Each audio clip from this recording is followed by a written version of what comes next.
नमस्कार दोस्तों, स्वागत है आप सबका एक बार फिर से। मैं हिमांशु यादव हाजिर हूं आप सबकी नौकरी के लिए एक आर्टिकल लेकर। जी हां, आर्टिकल नंबर 187।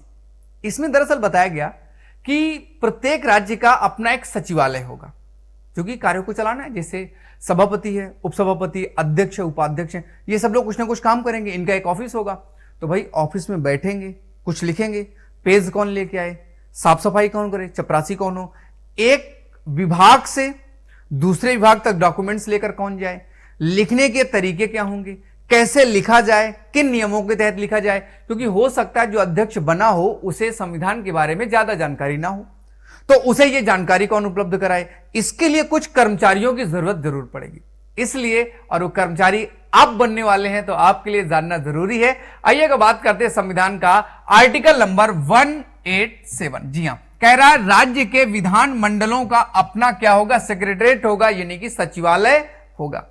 डिटेल में काफी कुछ लिखा गया है, वो मैं आपको सुनाता हूं। राज्य के विधान मंडल अर्थात विधानसभा, विधान परिषद के सदन या प्रत्येक सदन का पृथक सचिवालय कर्मचारी वृद्ध होगा। अर्थात विधानसभा और विधान परिषद दोनों है, तो दोनों का सचिवालय अलग अलग होगा, दोनों के कर्मचारी भी अलग अलग होंगे।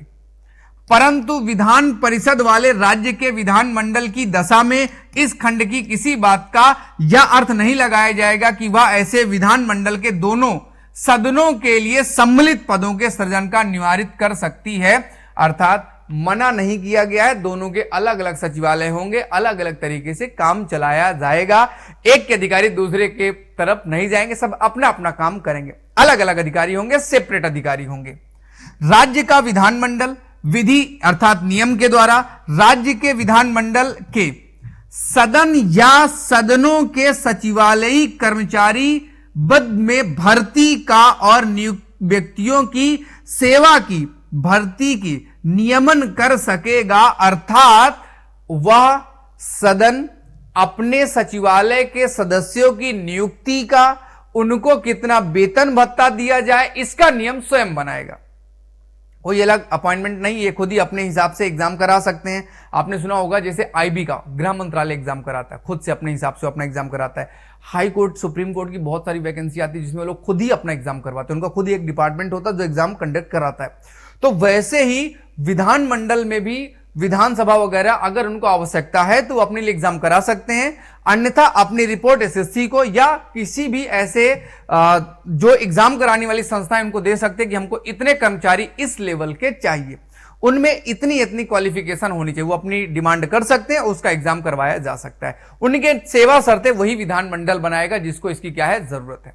साथ ही साथ एक बात और कही गई कि जब तक राज्य का विधानमंडल खंड 2 के अधीन उपबंध नहीं करता, जब तक कि नियम नहीं बनाए जाते हैं कि नियुक्ति कैसे होगी, तब तक राज्यपाल अर्थात जब तक विधानसभा कानून नहीं बनाता तब तक राज्यपाल क्या करे, यथास्थिति जैसी स्थिति है, जैसी स्थिति हो, विधानसभा के अध्यक्ष और विधान परिषद के सभापति से परामर्श करने के पश्चात विधानसभा या विधान परिषद के सचिवालय कर्मचारियों में से भर्ती के और नियुक्ति व्यक्तियों की सेवा शर्तों विनियमन के लिए नियम बना सकेगा। अर्थात देखो 1950 में जब हमने संविधान बनाया तो उस समय तुरंत जरूरी नहीं था कि सभी विधानसभाएं अपने लिए कानून बनाएं, अपने सेक्रेटरीट के लिए कानून बनाएं।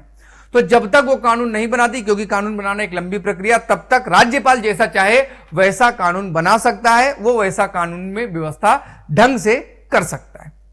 विनियमन के लिए नियम बना सकेगा कौन, राज्यपाल। और इस प्रकार बनाए गए नियम उक्त खंड के अधीन बनाई गई किसी विधि के उपबंधों के अधीन रहते हुए प्रभावी होंगे। कहीं और कुछ लिखा हो तब भी ये वाले नियम भी लागू रहेंगे। अगर अलग कहीं कोई बात कही गई है तो वो तो लागू होगी, प्लस उसके अलावा ये वाली बात अर्थात आर्टिकल 187 भी लागू होगा। राज्यपाल नियम बना सकता है सचिवालय के सदस्यों के लिए। इसीलिए जो सचिवालय के सदस्य होते हैं ज्यादा अपने आप को दमदार बताते हैं कि सीधे राज्यपाल से फोन करवा देंगे। खैर कोई बात नहीं, आज के लिए मुझे दीजिएगा आज्ञा। कल मिलते हैं संविधान के आर्टिकल नंबर 188 188 के साथ। तब तक के लिए हंसते मुस्कुराते रहिएगा। जय हिंद, जय भारत।